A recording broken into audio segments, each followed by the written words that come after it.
Sud Matin. Bonjour à tous, merci de suivre Sud FM Sen Radio. À la une de l'actualité ce 1er juin, la tension ne faiblit pas dans le Kassa. Un litige foncier oppose Oussouye et Djikomol. Des altercations ont entraîné un blessé par balle. Oussouye réclame justice et dit toute sa détermination à préserver ses terres. Restrictions dans le transport, les chauffeurs de Louga crient leur désarroi. Après 3 mois d'inactivité, sans revenus, sans aucun appui de l'État, ils rejettent l'autorisation de circuler uniquement entre les départements d'une même région. À moins de 24 heures de la reprise des cours, nous ferons le point sur les dispositifs annoncés contre le coronavirus. Un protocole sanitaire doit être respecté partout. La reprise des enseignements, sujet du contradictoire de ce lundi avec Abdou Fati du CELSA et Maurice Ndenewaro, ancien inspecteur de l'enseignement. Sud Nutrition avec Ndeye Khady Diop pour compléter nos différentes éditions mises en onde ce matin par Pape Abdoulaye Dieye. Les titres en wolof, El Hadj Maodo Faye, asalaamaaleykum. ok jërëjëf Adjaratou Sëño mbokk yi asalaamaaleykum nu jottali leen bopp xabaar yi bokk na ci fii nu toll nii tolof ak benk ñi ngi koy dund yi am ci coowal suuf li nga xam ne dafa am fële ci boori Oussouye ak itam fii nga xam ne itam moo di Djikomol wax nañu ne foofu daal mel na ne jàppante yi nga xam ne itam ba léegi daal tax na sax am ci kenn koo xam ne ki sax dafa daal di am ay gaañu ci bal bu ñu ko dóor Oussouye nag moom nee na daal moom dafa bëgg rek yoon ñu daal di koy teg itam gannaaw ba nga xam te ñoom taxaw nañ tem rek daal itam ba daal seen suuf soosu daal ñu teg ci seen yoxo ba kenn bañ ko daal di akimo wala ñu daal di koy nangu ci ñoom li aju itam ci wàllu transport bi dem bi ak dikk bi ñi nga xam ne ñoo di ay chauffeur yu féeteeg fële nga xam ne boo di njàmbur ñoom daal nee ñu am nañu di jaaxle lool gannaaw ba nga xam ne ñetti weer yàllaa nga nii demoonu dikk noonu nekk nag ci ay tolof ak benk ñi ngi koy dund ba tey ñoom it daal ñu ne kenn jàppale wu leen état bi dafa leen a fàtte ñoom nag daal ñoom sax dañoo lànk daal ne li leen may ne dañoo mën a dem ci diggante département ak morom ji ci benn diwaan bi loole moom ne ñu dañ koy daal di gàntal daanaka ëllëg mën nañ cee door njàng mi ci ñi nga xam ne ñoo nekk ci nakkaan béréb yi nga xam ne dañu nekk ci classe jongante loolu wax nañu ne daañ ci dikk léegi itam ci biir xabaar yi ak itam coronavirus bi fi mu toll itam nga xam ni ñaar ñooñ kenn ku nekk ak gis-gisam Abdou Fati daañu ko ci déglu bu sels ak it kii di Ndeye waroon mi nga xam ne nekkoon na sax bu yàgg inspecteur ci wàllu njàng mi kenn ku nekk ak sa gis-gis ci wàccaayu ubbite gi dañ ci total incha allah yeneen i xabaar.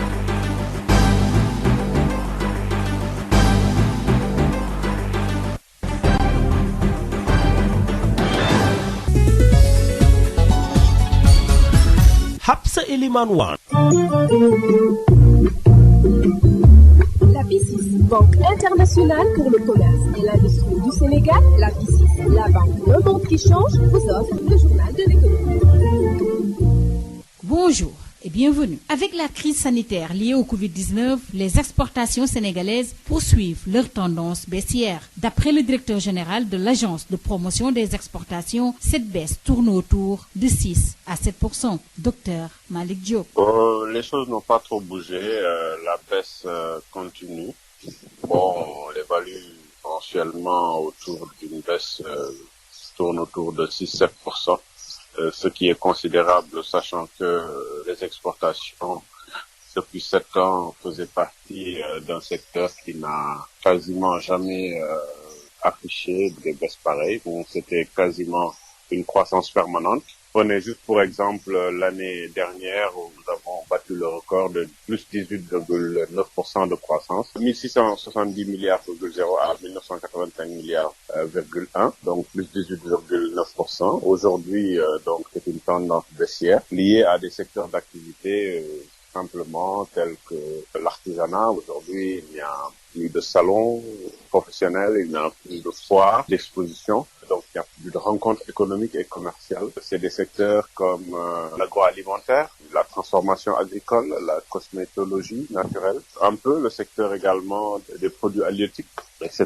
Nous faisons partie aujourd'hui des secteurs les plus touchés, sachant que également l'État du Sénégal a tout de suite pris en main cette particularité de la baisse en apportant son appui sur les filières, comme par exemple l'anacarde qui a été fortement appuyée par la direction de l'entrepreneuriat rapide mais également le secteur des produits arachidiers. Aujourd'hui, il y a le secteur de la mangue qui est en train d'être appuyé. L'Agence sénégalaise de promotion des exportations est en train de travailler avec TPS pour mettre en place une plateforme. Une centaine d'entreprises sont gérées de manière électronique pour que ces entreprises-là puissent avoir de manière virtuelle la possibilité de faire des échanges avec des entreprises étrangères qui sont des structures qui sont à l'importation. Et ça marche, ça nous permet aujourd'hui de réduire considérablement cette baisse. Après cette crise, est-ce qu'il y a des enseignements à tirer? Alors les leçons à tirer, c'est d'abord qu'il faut qu'on parte de deux paradigmes. Premièrement, maîtriser le marché local.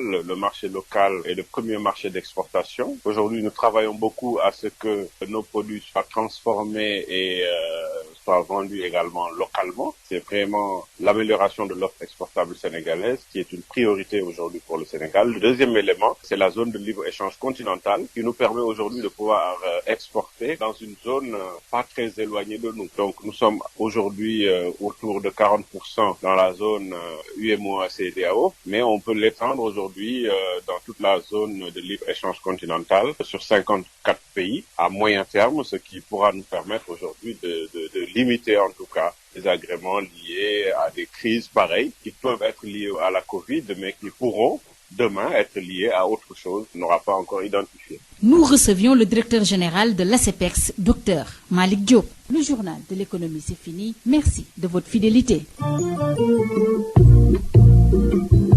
La BICIS, Banque internationale pour le commerce et l'industrie du Sénégal, la BICIS, la banque de monde qui change, vous a offert le journal de l'économie.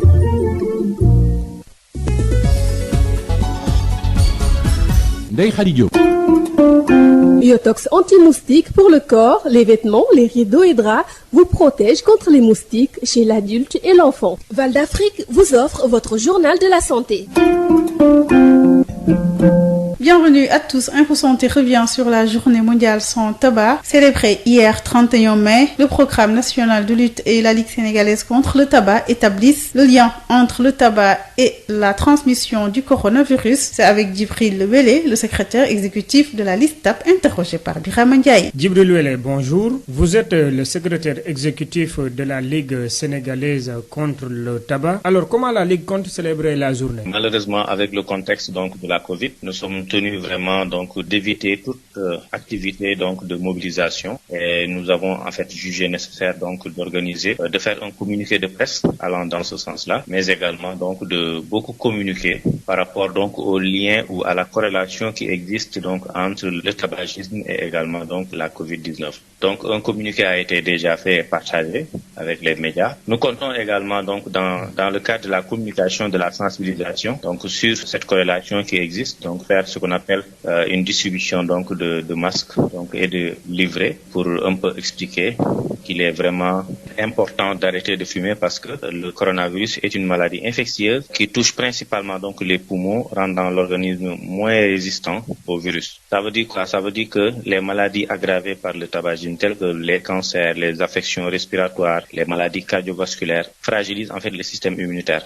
Donc le fumeur donc qui attrape donc la maladie de la Covid, en tout cas court plus de risques de développer des formes sévères donc, de cette maladie que le non-fumeur. Et je pense que il est important de pouvoir communiquer là-dessus, de sensibiliser également là-dessus pour que vraiment les gens puissent faire attention. Au-delà également, il y a ce qu'on appelle la manipulation de l'industrie du tabac. L'industrie profite de l'occasion, c'est-à-dire de cette pandémie, pour essayer vraiment de soigner son image. En faisant quoi? Nous avons vu qu'en fait, l'industrie du tabac aurait en tout cas participé à travers un groupe Fassad dans le financement de la force Covid-19 avec un financement d'1 milliard. Donc ça, c'est juste en fait des stratégies que l'industrie essaie de développer, donc pour essayer vraiment de soigner son image. Donc nous demandons en tout cas à nos gouvernements de faire attention, donc vraiment pour ne pas en tout cas donner plus de crédibilité donc à ces industriels. Et à quel niveau il faut insister pour avancer dans l'application de la loi? Oui, en fait, là où il faut insister, je pense que c'est vraiment agir au plus haut niveau. Au plus haut niveau, ça veut dire au niveau du secrétaire général du gouvernement, mais aussi au niveau donc du président de la République et l'ensemble en tout cas des institutions donc de la République qui sont là pour pouvoir vraiment pousser, parce que à plusieurs reprises nous avons interpellé, mais sans succès, nous avons eu à faire des points de presse, donc des communiqués de presse sans succès. Et aujourd'hui, en fait, nous utilisons peut-être donc ces médias pour continuer à porter le plaidoyer, mais nous ne manquerons pas quand même de faire appel aux leaders religieux qui nous avaient aidés vraiment en 2014 pour aussi nous aider vraiment dans ce plaidoyer, donc pour que vraiment ces deux textes vraiment qui dorment, qui traînent, puissent vraiment être votés, parce qu'on sait que également l'industrie ne dort pas, est toujours en train de faire les couloirs pour essayer de bloquer et tout, mais nous jouons quand même le rôle d'alerte et de veille. Aujourd'hui, nous voulons utiliser cette situation, ce contexte donc de la Covid pour demander donc au gouvernement de pouvoir vraiment renforcer davantage donc la mise en œuvre de la loi en débloquant donc ces deux textes qui sont toujours dans les tiroirs du secrétariat général du gouvernement. Djibril Wele, je vous remercie. Merci, c'est moi qui vous remercie. Je rappelle que vous êtes le secrétaire exécutif de la Ligue sénégalaise contre le tabac. Info Santé, c'est fini. Très bonne fête de Pentecôte à toute la communauté chrétienne. Biotox anti-moustique pour le corps, les vêtements, les rideaux et draps vous protège contre les moustiques chez l'adulte et l'enfant. Val d'Afrique vous a offert votre journal de la santé. Sud Matin, le journal. Sud Matin, première édition au sommaire, ces difficultés notées à Oussouye. Les populations ont rencontré la presse hier pour exiger la gestion de ce litige foncier qui les oppose au village de Djikomol.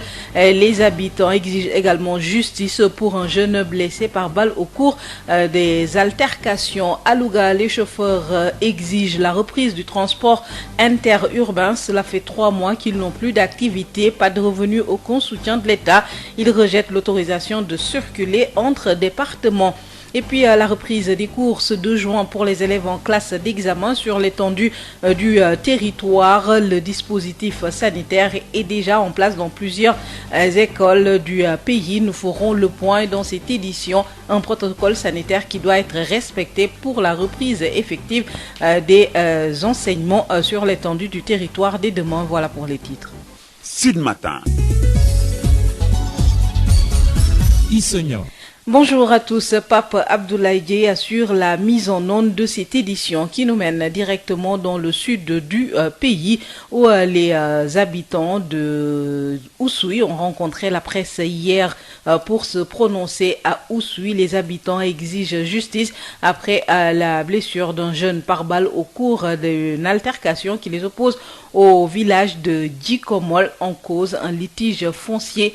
Djikomol et Oussouye se disputent des parcelles. Ce dimanche, face à la presse, les habitants de Oussouye disent leur détermination à préserver leurs terres. Ben Michel Kanfoudi. C'est pas normal.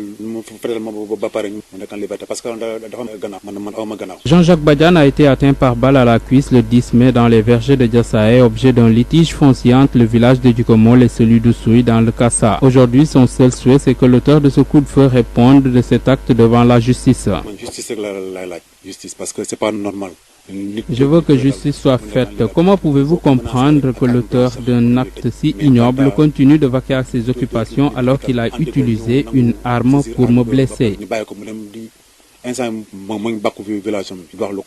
Son souhait est partagé par les populations de Oussouye qui ont fait face à la presse ce dimanche.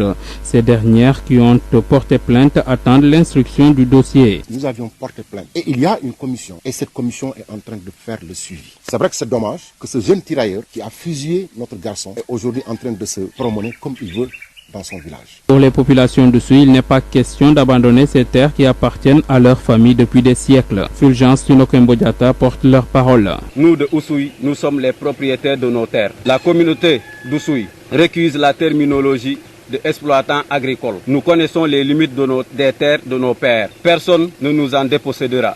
Personne. Oussouye, nous pensons que le moment est arrivé de mettre fin à ces agissements répétés du village de Djikomol. Le village de Oussouye ne tolérera plus cela, car trop c'est trop. Désormais, nous allons les attendre de pied ferme dans nos champs s'ils veulent nous voler. Elles invitent l'autorité administrative du département à plus de neutralité dans la gestion de cette crise. Le préfet a convié à un dialogue sans écoute préalable des partis, sans écoute de la communauté offensée. Nous devons être respectueux de la démocratie, mais quand quelque chose nous paraît non légitime, il nous appartient de protester et de nous indigner. Ben Michel Kanfoudi, Ziguinchor, Sud FM.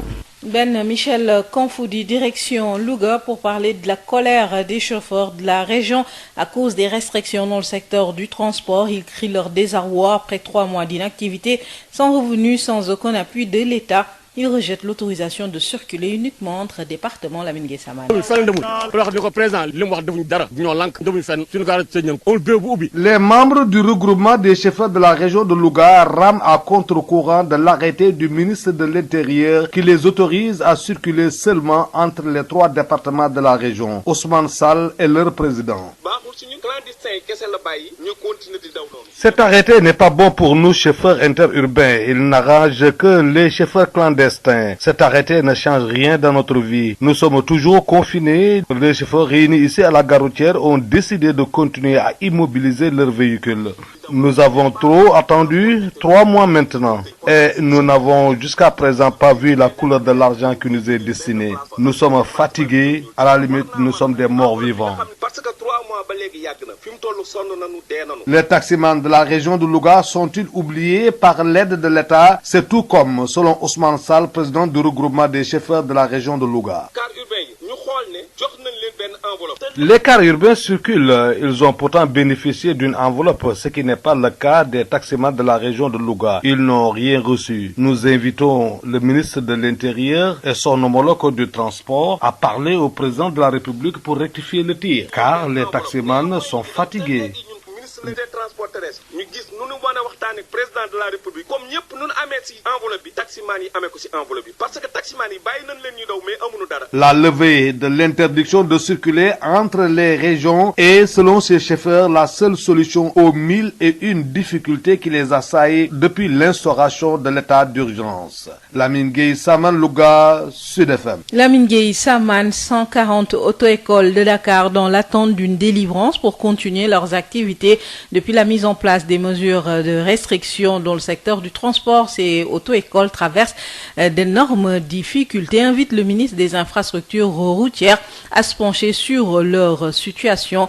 Voici Oumar Soumaré, directeur de l'auto-école Djiké. Il nous explique au micro de Amadou Moustapha Dian. En même temps, on est en train de s'organiser, mais très sincèrement, par rapport aux autorités, bon, on n'a encore rien reçu par rapport à des propositions. Déjà, ils n'ont pas encore fixé les dates d'examen. On dépend intégralement des autorités, de l'État. C'est l'État qui organise les examens du permis de conduire au sein. Nous engageons des élèves pour la conduite automobile, le code de la route et la conduite automobile, la sécurité routière. Donc, si on n'a pas de date d'examen, on ne pourra pas engager souvent des élèves. Donc, c'est un gros problème, quoi. Et pourtant, on a annoncé la reprise pour le 2. Oui, on a annoncé, mais pour le scolaire et certaines activités. Mais les autres écoles, bon, pour le moment, ils n'ont encore rien dit. Seulement au niveau du service des ministres, bon, le ministre a donné des autorisations pour, par rapport à la catégorie, bon, comment dirais-je, aux enrôlements, les autres écoles, ils n'ont rien par rapport à ça. Même avant l'arrêt des activités, il y avait beaucoup de candidats qui devaient passer le permis, aussi bien en compte qu'en conduite. Là, depuis lors, bon, on a eu quelques élèves aussi, bon, ils attendent. Donc, mais on ne peut rien leur dire actuellement. On ne peut rien leur dire. Ce matin, on a eu à suivre le ministre de Transport, mais malheureusement, il n'a pas parlé des autres écoles. Donc, on est là. On a été très impactés, parce que nous, bon, on a quand même engagé, on a des véhicules. Ces véhicules-là, normalement, bon, il y a la finance, il y a les loyers, il y a les salaires des moniteurs, des employés d'autres écoles. On a des charges fixes. Donc, pendant ces 2 à 3 mois-là, on a très impacté, vraiment. Seulement des dettes et des... Y a-t-il des mesures d'accompagnement qui vous ont été proposées, comme c'est le cas pour les chauffeurs et autres secteurs? Au départ, effectivement, le directeur nous avait demandé de faire des bilans, en fait, des bilans, quoi, des fiches pour dire nos charges. Toutes les écoles, ils sont au nombre de 140 à peu près. Donc, ils ont tous fourni leur état. Donc, mais jusqu'à présent, bon, rien. On n'a encore rien entendu. Ça, vraiment, on peut vraiment être édifié carrément, quoi. Pour moi, par rapport à nos engagements, qu'on puisse vraiment savoir pas le dire, quoi. Voilà, pour ça que j'ai fait, les élèves nous demandent quand est-ce qu'on va reprendre, quand est-ce qu'on va passer les examens, et sont là, on ne peut pas les répondre, parce qu'on a rien. C'est l'État qui organise les permis de conduire. Aussi, nous souhaitons aussi avoir un protocole de sanitaire. Comme toutes les activités, on demande, par exemple, comment on doit procéder dans les voitures, au niveau des salles de cours de code, etc., etc. On n'a rien. Des propos recueillis par Amadou Moustapha Dian, plusieurs restrictions maintenues donc dans le secteur du transport, reprise des cours demain 2 juin pour les élèves en classe d'examen. Les mesures sont annoncées pour le respect du protocole sanitaire pour ainsi éviter la propagation du coronavirus. L'inspection d'académie de Dakar est en train de procéder au dernier réglage pour les dotations en matériel de protection pour près de 872 établissements de la capitale. L'IA de Dakar, Khadijatou Diallo, nous explique au micro d'Amadou Moustapha Diallo. Là, à l'IA, toujours en train d'apporter des réglages sur la dotation des éléments qui constituent les masques, les thermoflash, les gels et autres. Donc matériel. Donc nous sommes là pour faire le dispatching. Ça concerne les écoles et établissements privés parce que là nous ne les avions pas pris. On attendait la dotation complémentaire. On ne les avait pas pris en compte. Donc là demain ils vont venir lever leur matériel. Donc n'oublions pas que n'oubliez pas qu'on a dans l'académie de Dakar 560 écoles et établissements privés. Vous voyez, il est presque 20 heures, donc nous sommes en train de faire le point, donc pour voir un peu. Et demain, les établissements vont lever leur matériel et toute la journée, donc nous allons faire les réglages qu'il faut pour que le protocole soit respecté dans les écoles et établissements. Est-ce que les enseignants sont sur place? Il y a des élèves, des enseignants qui n'ont pas encore rejoint, mais le processus se poursuit. Donc, pour faire revenir les enseignants et les élèves qui restent. Il y a une première, deuxième cohorte qui est déjà là. Là, le processus va se poursuivre et je pense que d'ici 2 à 3 jours, nous aurons terminé chaque académie à recevoir donc l'ensemble de tes enseignants et des... À la désinfection, ça va se poursuivre demain parce qu'il y a beaucoup, vous savez, comme je vous l'ai dit, nous avons 196 écoles et établissements publics et 560 établissements et écoles privées. Plus maintenant la formation professionnelle, 14 centres et 2 lycées techniques. Donc, on est en train de faire le point. Il y en a qui n'ont pas encore été désinfectés, mais les autorités ont été informées et tout ce qui en tout cas, ils sont en train de faire le tout pour que ces écoles qui restent et ces établissements soient désinfectés. Khadijatou Diallo, l'inspectrice d'académie de Dakar, avec Amadou Moustapha Dian, reprise des cours demain 2 juin sur l'étendue du territoire pour les élèves en classe d'examen. À Mbour, tout n'est pas au point. Selon le QSEMS qui dénonce le non-respect du protocole sanitaire. À Mbour, la correspondance de Babacar Sow. Reprise des cours prévue au Sénégal ce 2 juin. Dans le département de Mbour, les enseignants ont été mis dans des conditions extrêmement difficiles pour leur déplacement. Position partagée par les membres du QSEMS du département de Mbour. Une décision de reprendre les cours qui leur est tombée sur la tête car n'ayant pas été consultés sur la question. Djokel Faye, le secrétaire général du QSEMS du département de Mbour. Vous informez à propos de cette ouverture des classes prévues pour le 2 juin 2020 aux enseignants du Sénégal. Ils ont été mis dans des conditions extrêmement difficiles, des conditions exécrables. Et pourtant, ils ont supporté tout cela. Ils ont enduré une pluralité de difficultés pour effectuer leur déplacement et venir satisfaire la demande du président de la République consistant à ouvrir les écoles le 2 juin. C'est une décision qui nous tombe par-dessus la tête car les enseignants n'ont pas été associés ni de près ni de loin par rapport à cette prise de décision. Des conditions de réouverture qui ont été foulées aux pieds par le gouvernement Macky Sall avec en premier le convoyage des enseignants. Djokel Faye.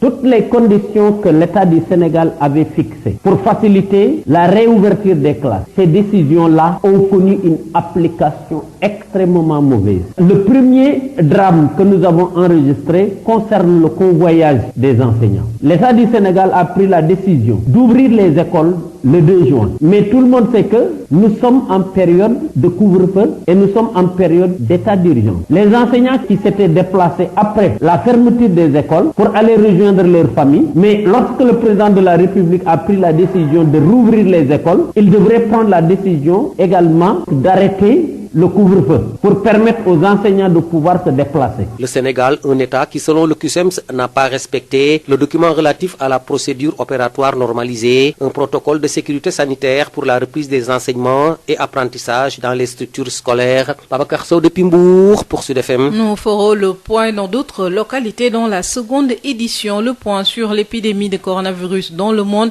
Le coronavirus a fait plus de 370 000 morts, contaminé plus de 6 millions de personnes dans le monde. Une grande majorité des cas et des décès ont été recensés en Europe et aux États-Unis. L'épidémie s'aggrave en Amérique latine où 1 million de cas ont été recensés. Les États-Unis ont d'ailleurs envoyé au Brésil, le pays d'Amérique latine le plus touché, avec plus de 29 000 décès, 2 millions de doses d'hydroxychloroquine dont l'utilisation pour traiter la maladie est controversée. Fin de cette première édition en français. Merci de l'avoir suivi. El Hadj Maodo Faye s'installe dans un instant pour le wolof. mbokk yi am ngeen jaajëf ci ànd ngeen ànd ak Sud FM seen rajo ci suba cuy gi Papa Lay moo nekk ci xarala gi nu am yéene jukki leen xabaar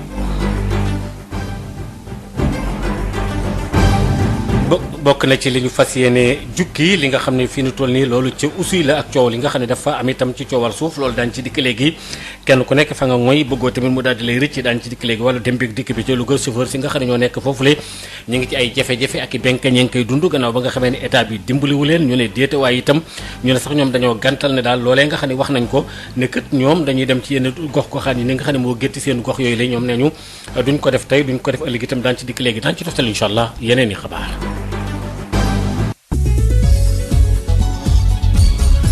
Maodo Faye. coowal suuf loo xam ne lii dafa am fële ca Oussouye loo xam ne itam dëkk bi nga xam ne moo di Jukombool nga xam ne daal wax nañu ne coow li dafa ne kur ba ñenn séq ko am na sax ci jàppante yi am kook am na gaañu yu mu ci yu mu ci am bal lañu ko dóor benn Michel Kanfoudi. c'est pas normal mu fële ma ba pare mu nekk en liberté parce que dafa am gannaaw man aw ma gannaaw. Jean-Jacques Badiane moom lañu jamoon bal fukki fan ci weeru mai ci verger nekk ca Jassaaxe te askan wi yeewoo ca Jukombool ak ñu yeewoo ca Oussouye di ko xëccoo tey nag mbébétam lenn rek la mooy ki def jëf jooju le mu wuyu ji ci yoon na justice rek lay laaj justice parce que c'est pas normal nit dóor nit feetal mu nekk en liberté nit ki boo ko menacé rek ak arme blanche sax war nañu la tëj mais quant à nit dóor nit fetal ñu andi ko ñu nangu saisir arme ba pare ñu bàyyi ko mu dem di instant moom mu ngi bàkku fi village am di wax lu ko neex. mbébét boobu le nag askan wi yeewoo ca Oussouye ànd nañ ci bu baax a baax ñoom ñoo ñi nga xam ni nag amal nañu janoo ak taskatu xabaar yi ci dimanche bi nag di ñaan yoon mu def liggéeyam. porté nañu plainte lépp li ci war def nañ ko lépp a ngi ci loxoy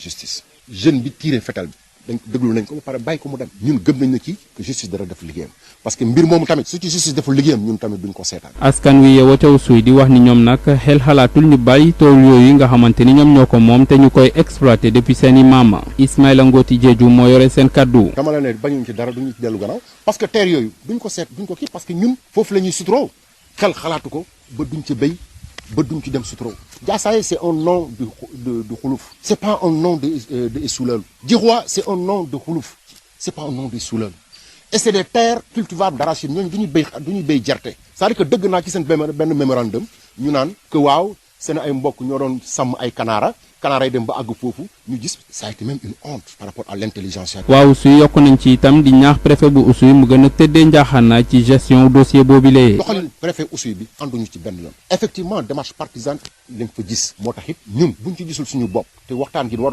dëgg bañuñu waxtaan parce que xam nañu ñu ngi ci dëgg. ki doon jokkoo ak yéen fii ci diwaanu Ziguinchor Ben Michel Kanfoudi pour Sud FM. Ben Michel ñu ngi lay jaajëfal bu baax a baax ca Louga li nga xam ni wàññi nañ ko sax tegg ko ci wàllu dem beeg dikk bi chauffeur si nekk foofu ba léegi ñoom fa ñu nekkoon démb ak bërki démb te ji la ñu gën a feddaliyaat mbankaay dañoo banku ba mel na ay jalaal li ko wundit mooy ñoom nee ñu dem bi dikk bi nga xam ne dañ koo gàppal ci seen gox goxaat yooyu nga xam ne moom la ñu duppee ay département moom la ñu nanguwul Lamine Gueye Saba fenn demul wax ni ko président li mu wax defuñu dara ñoo lànk demuñu fenn suñu gaara tëj nañ ko amul bureau bu ubbi ñi bokk ci regroupement chauffeur yi nekk ci biir région bu Louga ànduñu tey ànduñu ëllëg ci li nga xam ni moom la ministère de l'intérieur wax maanaam daw dong ci diggante ñetti département yi nekk ci biir biir région bi Ousmane Sall mooy seen président. baaxul suñu clandestin yi kese la bàyyi ñu continuer di daw noonu mais pas auto transport interurbain ba léegi dañoo tëj amuñu benn importance chauffeur yi daje fi waxtaan suñu biir mais nee nañu kenn mënu fee jógee benn place pour dem fa parce que département bi jëruñul dara depuis ba nu tëjee ba léegi yàgg na war naa mën na nekk enveloppe bi nga xam ne si loolu lañu waxoon mu jox na ko pour ñu jox ko chauffeur pour ñu dimbali ko parce que 3 mois ba léegi yàgg na fi mu toll sonn nañu dee nañu. leneen lu chauffeur yi di laajte itam mooy ndax chauffeuru taxi yi nekk si région bu Louga duñ leen fàtte si ndimbal li nga xam ni moom la gouvernement bi di ndimbale yenn secteurs yi Ousmane Sall nee na niru na ko lool moom mooy président regroupement chauffeur bu région bu Louga. car urbain yi ñu xool ne jox nañ leen benn enveloppe néanmoins ñu ngi daw te léegi ñun taximan yi nga xam ne si ñoo nekk au niveau régional de Louga mënunoo am dara te bokkul si enveloppe bi loolu xaw noo jaaxal ñu bëgg ministre de l'intérieur ministre des transports terrestres ñu gis nu ñu mën a waxtaan ak président de la république comme ñëpp nu ñu amee si enveloppe bi taximan yi amee ko si enveloppe bi parce que taximan yi bàyyi nañ leen ñu daw mais amuñu dara dañuy liggéey ba ngoon gasoil sax mënuñu ko yóbbu. dindi tere gi ñu tere dem ak dikk si diggante région yi chauffeur yi ñu ni loolu dong mooy indi saafara si jafe-jafe yu tar te métti yi nga xam ne moom la ñu nekkee ba état d'urgence amee ak léegi. ki leen doon jottali xibaar yi fii si Louga Lamine Gueye Saman Sud FM. lu tolloog téeméer ak ñeent fukk ci ay auto école yoo xam ni yi fii ci biir Ndakaaru ñi ngi xaar ñu jox leen aw këyit woo xam ne wi daañu mën a wéyal daal seen ay mbir ndax nag mbir yi moom bi coow li amee ba léegi ak itam Covid 19 bi ak auto école yi jafe-jafe yi nga xam ne moom la ñuy jànkoonteel mbir mi dafa gën a tar ci seen ñoom seen i mbir Omar Soumaré mooy directeur auto école bu nga xam ne moom kenn ci ñoom waxtaan ak Moustapha Dieng. wax dëgg yàlla nag vraiment boobu ba léegi dégguñu dara ñu ngi toog di xaar rek. waaw même tey si suba sax dégg nañu ministre yi def na ay intervention au niveau de rajo ci defam mais malheureusement dégguñu benn yoon wax ci affaire auto école. bu ñu jëlee ay élèves di engagé pour ñu passer permis c'est-à-dire dañ leen di former saa ñu passer permis. waaw te loolu aussi war nañ bëgg nañ ko xam. waaw keneen am na benn note bu génn bu ne au niveau du service des mines mën nañ commencer seen activité yi. waaw comme ay activité moom mooy carte grise yeeg visite technique yi ak comment dirais-je enrôlement mais bon ñun auto école waxuñu exactement kan la ñu war a mën a commencer suñu date d'examen yi ak suñu cours yi kan lañ ko war a mën a commencer waxuñu si dara ñun tamit on est très affecté parce que aussi ñun ay genre école la ñu yore ay école privée en fait parce que dañu yore ay salle de cours yu ñu war a fay nga liggéey nga bañ a liggéey te loolee moom ñëpp xam nañ dañ koy fay salaire yi aussi la même chose amul activité aussi loolu doo ko mën a fay waaw waxoon nañ ndax dinañu jàppale bon suñu responsable au niveau de notre association waxoon nañu ñu defar suñuy bilan suñuy fiche ñu waxee yan charge fixe la ñu am te defee ñu mun nit ñi mais boobu ba léegi ñun def nañ lépp li war nañu ngi toog xaar di déglu waaw li ñu si gën a jaaxal daal dina wax ba jeexal mais du wax dara lu jëm si affaire école yi loolu jaaxal nañ trop. ni ñuy joxee ay ndàmpaay secteur transport bi yéen aussi bëgg ngeen suñu ndàmp leen noonu. waaw bon waaw loolu moom bu nañ parce que de toute façon bon nous sommes des entreprises nationales en temps normal amuñ benn problème mais lii suñu arrêt bi di suñu sago waaw arrêt bi di suñu sago état moom mooy jékki-jékki arrêté parce que y a la maladie on comprend waaw mais su fekkente ne aussi bon comme moo ñu boote ñun ñëpp dañu am ñi ñu leen di jox ñu añ ñu toog loolu tam xaw na doy waar vraiment waaw parce que ñun aussi comme nous sommes des citoyens vraiment ñu participe soo xoolee rek Dakar rek ëpp na 140 auto école 140 auto école c'est déjà presque combien de familles ah ñun ñëpp ay borom kër lañu ku ci nekk yor nga au moins 10 personnes yoo xam ne ñu ngi nekk sa charge kooku c'est quelque chose voilà te ñoom seen consommation carburant ak yooyu yëpp ça fait partie aussi quand même de l'économie du pays quoi waxuma la sax ak ñoom ñooy former aussi les usagers de la route wax naan accident de la route y a tout ça donc bon fekkente ñu leen di former ñooñu aussi ils ont des problèmes vraiment waa ñu mën a aussi defu notre niveau maintenant état bi aussi moom mooy wax léegi moom nan lañu defee examen yi parce que salle yi état moo ko moom bon état mooy jël comment dirais-je ingénieur pour ñu ñëw passer examen donc loolu lépp état moo koy organiser. li aju ci wàllu njàng mi ñu war a door ëllëg ñaari fan ci weer wi di door a teru waaw ñi nga xam ne weer wàllu njàng mi ñoom fii ci biir Ndakaaru daal ñu ngi xool ay mbir yu bëree bëri xoolaat ay yu ñuy joyantiyaat lu tolloog juróom-ñetti téeméer ak juróom-ñaar fukk ak ñaar ci biir bu jàng waaye yooyu fii nu toll nii ci biir Ndakaaru gi ak itam daal ak li ko gétti Xadijatu Diallo bu iya waxtaan ci ak Moustapha Dieng. waaw léegi daal ñu ngi nii di liggéey pour que matériel bi nga xam ne dafa desoon muy matériel complémentaire bi pour que ñu mën ko joxe suba ci loolu lañ nekkoon di def dispatching bi léegi nag ci école yi ñoom depuis yàgg na ñoom commencé woon nañ di ci liggéey ci seen comité yi pour que table yi ni ñu leen war a defaree emploi du temps yi ak yépp ñu ngi ci doon liggéey léegi désinfection bi am na ay école ndax fii juróomi téeméer ak juróom benn fukk lañ am ci école ak établissement privé am nañ téeméer ak juróom-ñeent fukk ak juróom-benn école ak établissement public am nañ 14 centres yu mag am na ñaari lycée technique loolu xam nga lu bare la am na yuñ ci désinfecté am na yu des autorités yi xam nañ ko ñu ngi ci liggéey pour que ñooñu ñëpp ñu war leen mën a désinfecté. est-ce que jàngalekat yi ñëw nañu. jàngalekat yi ñu gën a bari ñi ñëw nañ waaye ci région yépp ba léegi am na ñu des am na ñu des Dakar war a dem am na ñu nekk ci région yi war a ñëw mais li ci gën a bare ñëw nañ comme processus la nag processus bi day continuer élèves yi ak enseignants yi ñi desoon loolu tamit état bi dina def tout pour que ñoom tamit ñu mën a dem ci seen lieu d'étude ñu ngi ciy liggéey. li aju ci wàllu CUSEMS ñoom dañoo mer syndicat bu ñu ngi ci wàllu njàng mi ndax daal ñoom nee ñu dañ leen a bàyyi gannaaw boolewuñ leen ci door yenn njàng mi nga xam ne ñi war a nekk ci classe yi jongante yi ca Mbour Babacar Sow. tàmbaliwaat gi ñu nar a def njàngale bi ñaari fan ci weeru juin ci département bu Mbour jàngalekat yi ñoom nag mel na ni dañu salfaañee seeni sañ-sañ ak yelleef ci toxal bi nga xamee ni daal lañ leen ko toxal ci wàllum dem beeg dikk bi di loo xam ne lii waa CUSEMS bu Mbour ñoo ci daal di yey yàbbi ni nekk na loo xam ne lii bett na leen lool ndaxte nguur gi waxtaanu ci ak ñoom Jokkel Faye secrétaire général CUSEMS bu département de Mbour. Ouverture des classes prévues pour le 2 juin 2020. ubbi teg l'école bi ñu dëgmal si ñaari fan yi ci weeru juin dañoo bett ñi nga xamee ni ñoo di jàngalekat yi ci condition yu metti lañ leen yóbboo fi ñu war a jàngalee muñ nañ ko nag waaye nekk na li nga xam ne lii jéggi na dayoo daf ñoo bett lool ndaxte waxtaan ñu ci ak ñun di ubbite goo xam ni mel na ni lépp loo xam ne lii yoon mayoon na ko nguuru Macky Sall dañu ko nappaajee.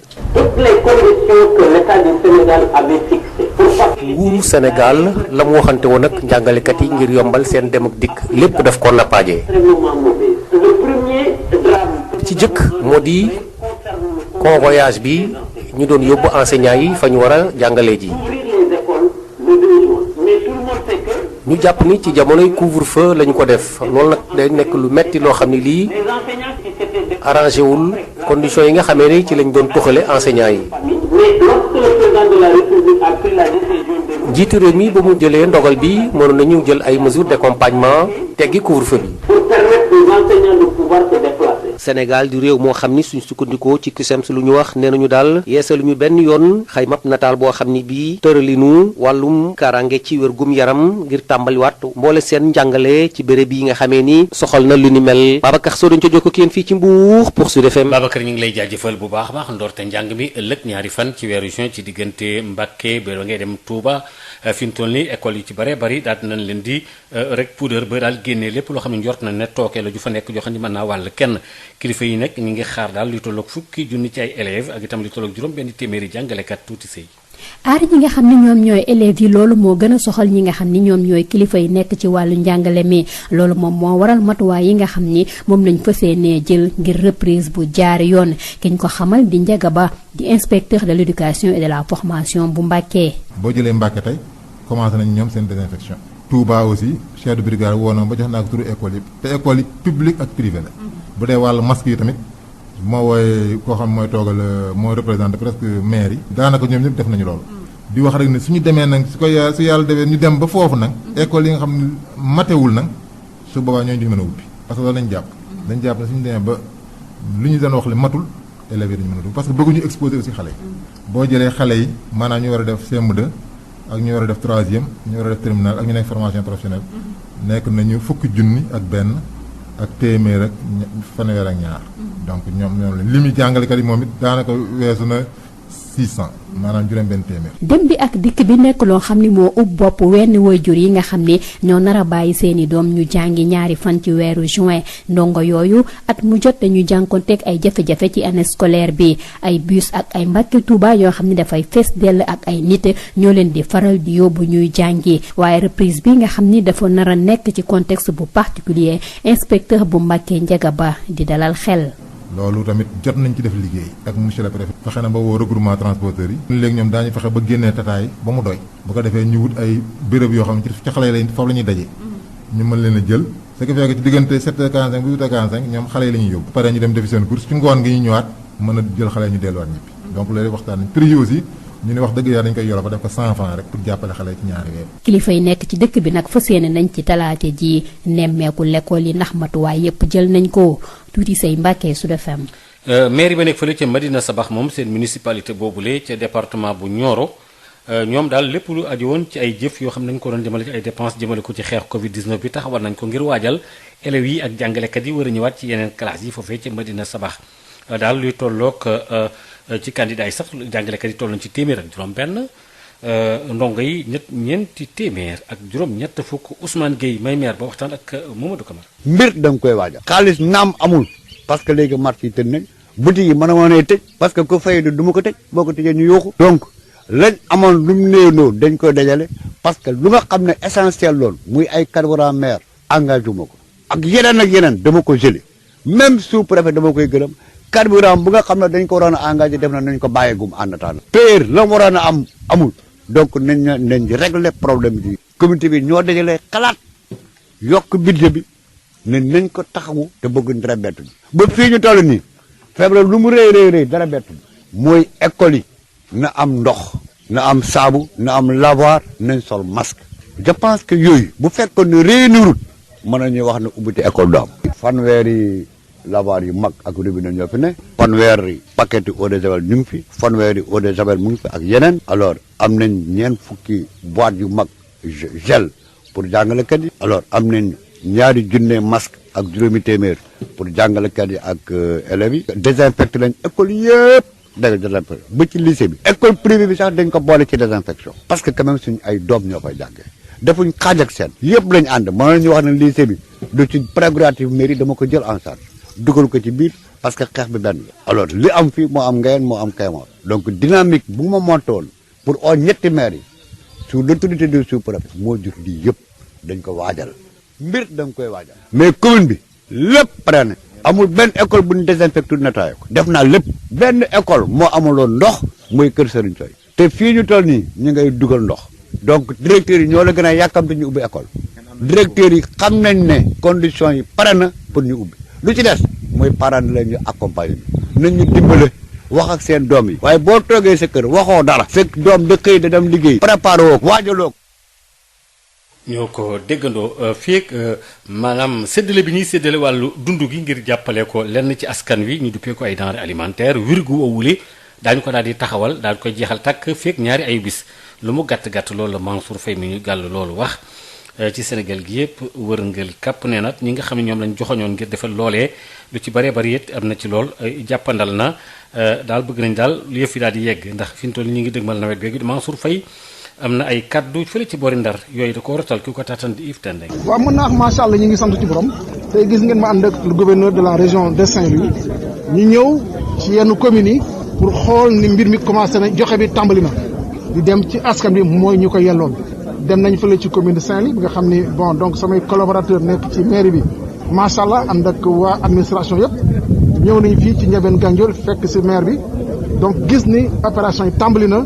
te gëm nañu fi léegi semaine ci biir département de Saint-Louis opération yi bu neex yàlla dañu pare ci Sénégal yëpp bu ñu gisee maanaam ba ko président lancé opération mi ngi ko lancé le 11 avril 11 avril ak léegi motugul ñaari weer te mën nañu wax ni régions yu bëri tàmbali nañu bu ma jëlee régions yi les régions périphériques maanaam boo jëlee région de Kédougou pare nañu bu ñu jëlee région de Ziguinchor tàmbali nañu ba sori bu ñu jëlee région de Sédhiou tàmbali nañu ba sori bu ñu jëlee région de Kolda tàmbali nañu ba sori bu ñu jëlee même région de Tambacounda Goudiri ñu ngi ci liggéey bu baax a baax Koupentoum tàmbali na donc Fatick région de Fatick aussi tàmbali na bu baax a baax au niveau des îles te ñu ngi sori région de Saint-Louis wax naa ko kazalika noonu Dakar ci boppam tàmbali nañu ay Yoff ak Ngor Wakam yooyu tàmbali nañu Cambérène Parcelles mbir mi mën na xëy na am na yu des donc ñu ngi ci baax a baax donc lu xëy na région yoo xam ni mooy région de Louga région de Thiès aussi région de Kaolack amaguma information tàmbali na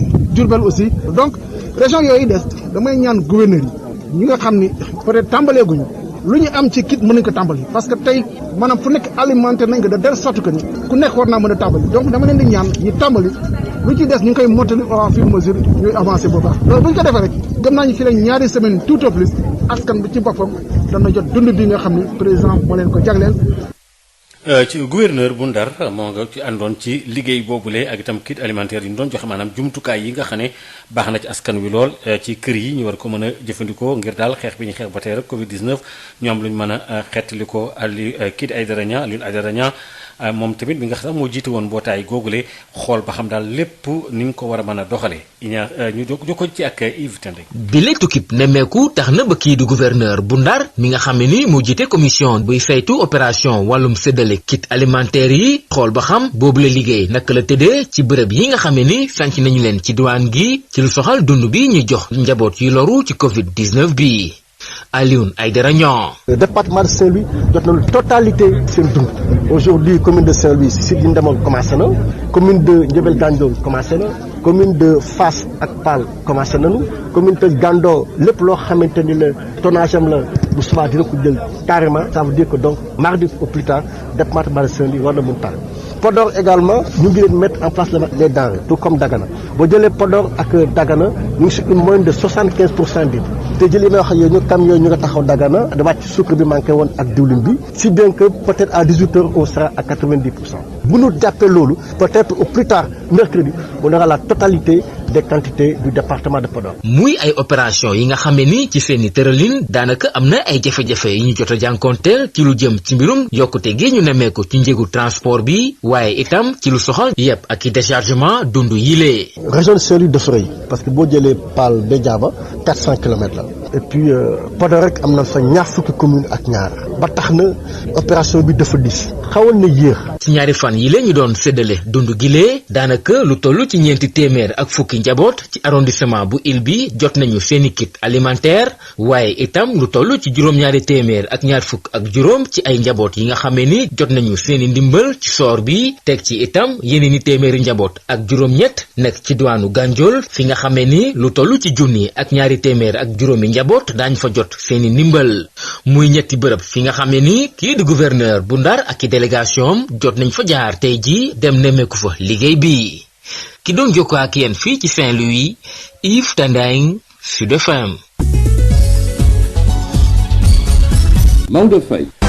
jërë ngeen jëf mbokk yi kon daal di taxawandi foofu ci kanam tuuti Issa Niang ci yeneen i xabaar.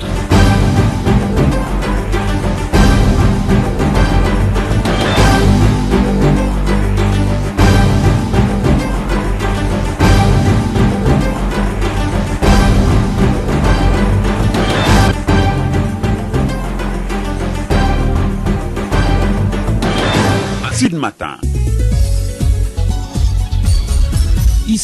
Bonjour, Sud Matin, seconde édition. Pape Abdoulaye Dièye assure la mise en onde reprise des cours demain 2 juin pour les élèves en classe d'examen et ce sur l'étendue du territoire. L'heure est au dernier réglage pour la mise en place du protocole sanitaire pour éviter la propagation du coronavirus. Le point avec l'inspectrice d'académie de Dakar, Khadijatou Diallo, interrogée par Amadou Moustapha Diallo. Là, Alia, toujours en train d'apporter des réglages sur la dotation des éléments qui constituent les masques, les thermoflash, les gels et autres, donc matériels. Donc nous sommes là pour faire le dispatching. Ça concerne les écoles et établissements privés. Parce que là, nous ne les avions pas pris. On attendait la dotation complémentaire. On ne les avait pas pris en compte. Donc là, demain, ils vont venir lever leur matériel. Donc n'oublions pas que n'oubliez pas qu'on a dans l'Académie de Dakar 560 écoles et établissements privés. Vous voyez, il est presque 20 heures. Donc nous sommes en train de faire le point. Donc pour voir un peu. Et demain, les établissements vont lever leur matériel et toute la journée, donc, nous allons faire les réglages qu'il faut pour que le protocole soit respecté dans les écoles et établissements. Est-ce que les enseignants sont sur place? Il y a des élèves, des enseignants qui n'ont pas encore rejoint, mais le processus se poursuit. Donc, pour faire revenir les enseignants et les élèves qui restent. Il y a une première, deuxième cohorte qui est déjà là. Le processus va se poursuivre et je pense que d'ici 2 à 3 jours, nous aurons terminé chaque académie à recevoir donc l'ensemble de tes enseignants et des... À la désinfection, ça va se poursuivre demain parce qu'il y a beaucoup, vous savez, comme je vous l'ai dit, nous avons 196 écoles et établissements publics et 560 établissements et écoles privées. Plus maintenant la formation professionnelle, 14 centres et 2 lycées techniques. Donc, on est en train de faire le point. Il y en a qui n'ont pas encore été désinfectés, mais les autorités ont été informées et tout ce qui, en tout cas, sont en train de faire le tout pour que ces écoles qui restent et ces établissements soient désinfectés. La reprise demain, mais selon le QCEMS Hambourg, le protocole de sécurité sanitaire n'est pas tout à fait au point, Babacar Sow. Reprise des cours prévue au Sénégal ce 2 juin. Dans le département de Mbour, les enseignants ont été mis dans des conditions extrêmement difficiles pour leur déplacement. Position partagée par les membres du QCEMS du département de Mbour. Une décision de reprendre les cours qui leur est tombée sur la tête car n'ayant pas été consultés sur la question. Djokel Faye, le secrétaire général du QCEMS du département de Mbour. Vous informer à propos de cette ouverture des classes prévues pour le 2 juin 2020 aux enseignants du Sénégal. Ils ont été mis dans des conditions extrêmement difficiles, des conditions exécrables. Et pourtant, ils ont supporté tout cela. Ils ont enduré une pluralité de difficultés pour effectuer leur déplacement et venir satisfaire la demande du président de la République consistant à ouvrir les écoles le 2 juin. C'est une décision qui nous tombe par-dessus la tête, car les enseignants n'ont pas été associés ni de près ni de loin par rapport à cette prise de décision. Des conditions de réouverture qui ont été foulées aux pieds par le gouvernement Macky Sall, avec en premier le convoyage des enseignants. Djokel Faye. Toutes les conditions que l'État du Sénégal avait fixées pour faciliter la réouverture des classes, ces décisions-là ont connu une application extrêmement mauvaise. Le premier drame que nous avons enregistré concerne le convoyage des enseignants. L'État du Sénégal a pris la décision d'ouvrir les écoles le 2 juin. Mais tout le monde sait que nous sommes en période de couvre-feu et nous sommes en période d'état d'urgence. Les enseignants qui s'étaient déplacés après la fermeture des écoles pour aller rejoindre leur famille, mais lorsque le président de la République a pris la décision de rouvrir les écoles, il devrait prendre la décision également d'arrêter le couvre-feu pour permettre aux enseignants de pouvoir se déplacer. Le Sénégal, un État qui, selon le QCEMS, n'a pas respecté le document relatif à la procédure opératoire normalisée, un protocole de sécurité sanitaire pour la reprise des enseignements et apprentissages dans les structures scolaires. Babacar Sow de Pimbour pour Sud FM. Babacar Sow, la mise en place du matériel de protection a démarré au niveau de plusieurs écoles de Touba et Mbacké déjà désinfectées. Les autorités scolaires attendent plus de 10 000 élèves et plus de 600 enseignants. Ils sont optimistes, ces différents acteurs de l'éducation à Touba Toutissei. La protection des élèves demeure la principale préoccupation des autorités scolaires, ce qui explique les dispositions prévues pour une bonne reprise des cours ce 2 juin. Ndiakaba est l'inspecteur de l'éducation et de la formation de Mbacké. Partout, vraiment, les gens sont en train de faire des efforts significatifs et ça me rassure quand même. Et je rappelle toujours que si le matériel n'est pas disponible dans telle ou telle école, on ne pourra pas démarrer. Ça, c'est vraiment la forte recommandation, la directive même principale du ministère de l'Éducation. Parce qu'on met en avant la sécurité sanitaire. Comme nous avons des écoles publiques et privées, sont toutes les écoles qui sont concernées. Donc, ce qui fait qu'au total, on a presque 10 153 élèves au niveau CM2, 3e, terminale et la formation professionnelle. Les enseignants qui ne sont pas maintenant utilisés à l'école sont ces enseignants-là qui forment maintenant le comité de veille en rapport avec les parents d'élèves. Peut-être le premier jour aussi, on va consacrer peut-être cette journée-là à la sensibilisation, c'est-à-dire l'importance de la distanciation, comment même porter le masque, comment se laver les mains, comment gérer le matériel. Le transport des élèves entre Touba et Mbacké est parmi les préoccupations des parents qui devront laisser leurs enfants rejoindre les écoles ce 2 juin. Ces derniers sont toujours confrontés à des difficultés durant l'année scolaire. Ce sont les bus et les véhicules Mbacké-Touba bondés de monde qui font la navette tous les jours. Mais pour cette reprise, dans un contexte particulier, Ndiagaba Lief de Mbacké rassure. Et là, on a eu une rencontre avec le regroupement des chauffeurs de Mbacké. Là, on a largement échangé. Et là, ils ont accepté vraiment de faire des concessions pour faciliter un peu le travail des élèves. Le transport de Touba à Mbacké. Voilà, de Touba à Mbacké surtout. Et là, vraiment, ils ont décidé de mobiliser suffisamment de Tata. Une visite des écoles sera effectuée ce mardi par les autorités locales. Touti Sey Mbacké, Sud FM. La municipalité de Médina Sabakh, département de Nioro, a gelé presque toutes ses dépenses votées pour participer au combat contre le coronavirus et surtout préparer le retour des élèves et des enseignants dans les classes dès demain. L'édile de la commune de Médina Sabakh affirme que toutes les écoles ont déjà été désinfectées pour accueillir les enseignants et les candidats aux différents examens. Ousmane Gueye, le maire de Médina Sabakh, fait le point au micro de Mamadou Kamara. Nous avions convoqué le conseil municipal pour voter un budget. C'est ainsi que 10 millions ont été votés, plus 5 millions au comité de l'arrondissement. Depuis lors, on a fait face à toutes les urgences, que ce soit en matière de prévention, de protection, de masques. Nous avons également appuyé en carburant les forces de sécurité. Nous avons appuyé en casque, en masque et en produits tous les postes de santé. Nous avons également acheté des thermoflash pour l'ensemble des postes de santé qui sont au nombre de 5. Et aujourd'hui, nous nous retrouvons pour appuyer les structures de l'arrondissement scolaire. Donc il y a 30 grands lavoirs qui fonctionnent avec des robinets. Il y a 30 caisses de savon, 30 caisses d'eau de javel. Nous avons également 40 grandes bouteilles de gel alcoolisé, 2500 masques, plus maintenant 5 thermoflash justement qui vont être distribués au niveau des grandes écoles où il y a beaucoup de candidats. C'est ça en gros l'appui du comité communal. Alors, il y a 480 candidats. Pour le nombre d'enseignants, le total des enseignants, c'est 106 enseignants. Il y a 106 enseignants. Donc, nous avons prévu 2500 masques. Je pense que c'est déjà complet et il y aura même des réserves. Alors, il y a également une bonne volonté qui nous a remis 150 masques supplémentaires qu'on va y ajouter sur les 2500 masques. Dans ma commune, tous les enseignants sont partants pour la reprise des cours. On n'a pas reçu de son discordant par rapport à ça. Tous les parents d'élèves se sont déjà préparés. Toutes les écoles élémentaires, tous les lycées ont été nettoyés, désinfectés. Toutes les opérations de distribution des denrées alimentaires seront bouclées dans 2 semaines tout au plus. C'est le défi que se fixe le ministre du Développement communautaire et de l'équité sociale et territoriale qui souhaite que tous les ménages ciblés puissent disposer de leur kit alimentaire avant l'hivernage. Mansour Faye a pris part à une tournée du gouverneur de Saint-Louis. Ses propos sont recueillis par Yves Tandeng. C'est dire que depuis le déclenchement des opérations, le 11 avril, par Monsieur le Président de la République, environ 7 semaines après, nous pouvons constater qu'à l'échelle nationale, au niveau d'une bonne partie des régions, donc les opérations ont bel et bien démarré. Dans certaines régions même, notamment la région de Kédougou, nous pouvons constater que les opérations sont terminées à 90 et 95%.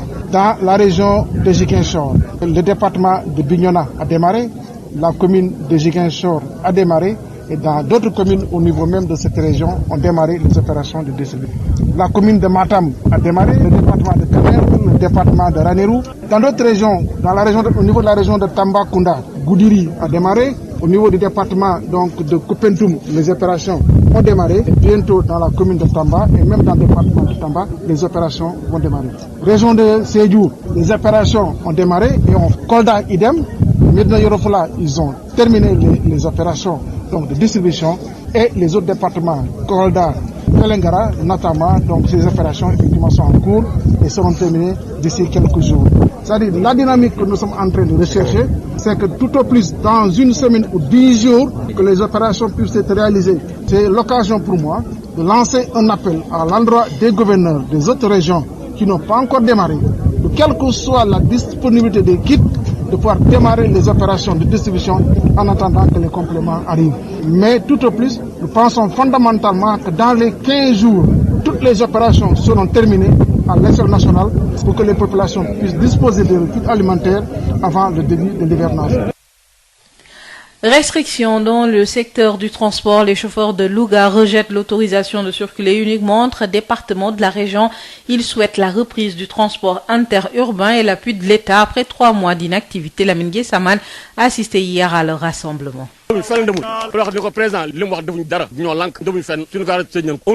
Les membres du regroupement des chauffeurs de la région de Louga rament à contre-courant de l'arrêté du ministre de l'Intérieur qui les autorise à circuler seulement entre les 3 départements de la région. Ousmane Sall est leur président. Cet arrêté n'est pas bon pour nous, chauffeurs interurbains. Il n'arrange que les chauffeurs clandestins. Cet arrêté ne change rien dans notre vie. Nous sommes toujours confinés. Les chauffeurs réunis ici à la gare routière ont décidé de continuer à immobiliser leurs véhicules. Nous avons trop attendu 3 mois maintenant et nous n'avons jusqu'à présent pas vu la couleur de l'argent qui nous est destiné. Nous sommes fatigués, à la limite nous sommes des morts vivants.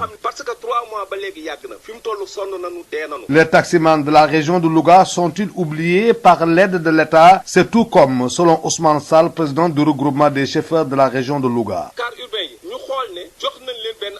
Les cars urbains circulent, ils ont pourtant bénéficié d'une enveloppe, ce qui n'est pas le cas des taximans de la région de Louga. Ils n'ont rien reçu. Nous invitons le ministre de l'Intérieur et son homologue du transport à parler au président de la République pour rectifier le tir, car les taximans sont fatigués. des transports terrestres ñu gis nu nu mën a waxtaan ak président de la république comme ñëpp nu nu amee si enveloppe bi taximan yi amee ko si enveloppe bi parce que taximan yi bàyyi nañ leen ñu daw mais amuñu dara. La levée de l'interdiction de circuler entre les régions est, selon ces chauffeurs, la seule solution aux 1001 difficultés qui les assaillent depuis l'instauration de l'état d'urgence. Lamine Gueye, Saman Louga, Sud FM. Le contradictoire. Le contradictoire, c'est votre nouvelle rubrique que vous propose Sud FM Sen Radio. Les lundis et vendredis, tous les sujets à controverse seront débattus dans le contradictoire. Un sujet, deux invités pour un regard croisé. Le contradictoire, c'est tous les lundis et vendredis sur Sud FM Sen Radio. Le sujet ce lundi, la reprise des cours demain dans un contexte de pandémie et de relâchement. Quelle méthodologie pour un enseignement efficace? La situation préoccupe le secrétaire général du CELS-A, Abdou Fati, qui répond aux questions de Babacar Samb. Abdou Fati, bonjour. Bonjour. Vous êtes le secrétaire général du CELS-A, membre du G7, CELS-A, syndicat des enseignants libres du Sénégal, version authentique. La reprise des enseignements-apprentissages pour les classes d'examen, c'est ce mardi. Des élèves qui regagnent les classes après 2 mois, je ne dirais pas de vacances, mais de pause à cause de la pandémie. Quelle méthodologie adopter pour les remettre rapidement sur la ligne? Merci. D'abord, il faut le rappeler, surtout à l'attention de l'opinion, que effectivement le dispositif de mobilité des enseignants pour une reprise correcte, le 2, et gagner du temps, ce dispositif n'est pas opérationnel. Et au moment où je vous parle, les enseignants en partance pour Kédougou, Saraya, Salemata, ne vont pas partir aujourd'hui. Donc, c'est sûr et certain que le 2, il y aura des écoles qui ne vont pas ouvrir. En plus, également, de ces écoles-là, on vient d'avoir des remontées où il n'y a pas le matériel nécessaire et nous serons intransigeants par rapport à ce protocole. Tout cela combiné, vous conviendrez avec moi qu'on a perdu du temps avec malheureusement la pandémie, on va encore perdre du temps avec le démarrage effectif. Et naturellement, ça va impacter même sur le quantum horaire qu'on voudrait naturellement rattraper et faire de bonnes évaluations. Maintenant, nous, du point de vue purement technique des enseignements-apprentissages, en tant que professionnels, naturellement, nous allons nous adapter par rapport à la pandémie. Il n'y aura pas beaucoup d'interactions entre élèves et enseignants. On va privilégier l'ancienne méthode, c'est-à-dire les méthodes actives, apprendre à apprendre, pousser les enfants à se prendre en charge. Maintenant, il faudrait quand même compter sur des enseignants expérimentés pour pouvoir dérouler cette méthodologie. Sinon, ce sera compliqué. Sinon, on aura ouvert les écoles pour rien du tout, parce que, vu le protocole qui est strict, il n'y aura pas d'interaction, les élèves pratiquement ne seront pas au tableau, tout sera dicté, les élèves entre eux vont faire de l'auto-évaluation. Vous l'avez dit, hein, vous allez privilégier l'ancienne méthode, c'est-à-dire l'apprendre à apprendre. Il n'y aura pas beaucoup d'interaction. Est-ce qu'il n'y aura pas d'impact sur le niveau de compréhension? Nous ne sous-estimons pas les enfants, parce que quand même, les enfants, c'est des faisceaux de potentialité. Maintenant, c'est la dextérité, l'expérience et le professionnalisme de l'enseignant qui est en face, qui pourrait naturellement puiser dans son génie propre pour pousser les enfants à effectivement faire de l'auto-évaluation, à faire de l'auto-apprentissage à également à faire des interactions entre eux. Maintenant, est-ce que c'est pas nécessairement évident dans ce contexte-là? Donc, quelque part, il faut le dire, beaucoup ne sont pas familiarisés à ces méthodologies-là. Beaucoup d'élèves seront lésés, beaucoup d'élèves auront des difficultés. Et là, est-ce qu'il faut s'attendre à des répercussions sur les évaluations certificatives? Mais naturellement, cela va couler de source des difficultés. Non seulement ils ont accumulé beaucoup de retard, mais également il faudrait qu'effectivement l'enseignant qui en face puisse les pousser à apprendre par eux-mêmes. Donc tout cela combiné, naturellement, pour l'évaluation certificative, il y aura énormément de problèmes. Et c'est vrai, on ne peut pas préjuger ou bien présager de ce qui va venir, mais c'est sûr et presque certain qu'on va un peu vers l'hécatombe par rapport, éventuellement, si les enseignements apprentissages se déroulent jusqu'au bout, on ira vers une évaluation un peu biaisée. Une évaluation, certes, il y aura des enfants qui vont sortir de cette évaluation-là certificative avec le diplôme, mais que la majorité n'aurait pas eu la chance d'être évaluée correctement, de subir les enseignements, apprentissages correctement, et si c'était dans des conditions normales, aller décrocher le 16 ans. Et puis dans un contexte de relâchement, puisque les élèves sont restés presque 2 mois sans cours. Mais naturellement, dans un grand contexte de relâchement des enfants, et il faut le dire, et le dire honnêtement, regardons ce qui se passe autour de nous. Il y a un relâchement général, et malheureusement également, on compte sur e-learning, école à la maison, il faut que vous le savez tous. Dans nos maisons-là, les filles, les femmes, les parents se disputent les telenovelas, les films indiens, au détriment de la concentration des enfants par rapport à ce qu'on donne à e-learning à école à la maison. Abdou Fati, je vous remercie. Merci bien. Je rappelle que vous êtes le secrétaire général du CELS-A, syndicat des enseignants libres du Sénégal, version authentique, membre également du G7. Notre second invité, l'ancien inspecteur de l'enseignement, Maurice Ndene Waror, il fait quelques recommandations. Il est interrogé par Babacar Samb. Maurice Ndene Waror, bonjour. Bonjour. Vous êtes ancien inspecteur de l'enseignement. Oui. Ce mardi, 551 000 élèves sont attendus dans les salles de classe après plus de 2 mois de suspension à cause de la pandémie de Covid-19. Alors, quelle stratégie ou méthodologie adopter pour une reprise efficace? Enfin, votre question est purement pédagogique. Oui. Et ce sera un peu prétentieux de ma part de dire aux enseignants comment aborder la reprise. Mais quand même, je vais m'y essayer. Mais je voudrais avant tout répondre à vos auditeurs qu'en son temps, une de vos consoeurs m'avait interpellé par rapport à cette reprise du 2. Et en son temps, j'avais donné ma position. Bon, j'étais contre la reprise au 2 juin, mais à reporter en octobre. Mais maintenant, chose faite, on va s'y conformer. Maintenant, il reste plus qu'à voir maintenant comment faire pour que cette reprise soit une réussite. Justement. Et ça va dans le sens de votre question. Maintenant, pour cela, je crois que je ne vais pas vous mettre à faire une leçon de pédagogie aux enseignants, parce que tous ce sont des enseignants, ce sont des collègues, et ils ont longtemps tenu des classes. C'est comme si c'était l'ouverture. À l'ouverture, quand vous avez votre nouvelle classe, alors vous savez comment vous y prendre. C'est sûr qu'il faut faire une révision, voir les prérequis, etc., etc. Mettre les enfants en confiance. Je crois que les enseignants aussi, c'est ce qu'ils ont à faire. Les gosses sont restés depuis le mois de mars sans étudier. Si ajoute maintenant cette pandémie, tout le monde est stressé et il faudra maintenant d'abord qu'ils puissent les rassurer. Donc il faut qu'ils soient assez psychologues. Les gosses sont stressés et en venant, à l'école, ils ont été sermonnés, menacés même par les parents. Tout ça, l'enseignant doit gérer ça. Donc je crois que le premier jour, il faudra qu'ils prennent en classe en main leur classe, qu'ils prennent en main les élèves, qu'ils les tranquillisent, qu'ils leur parlent, qu'ils les mettent en confiance.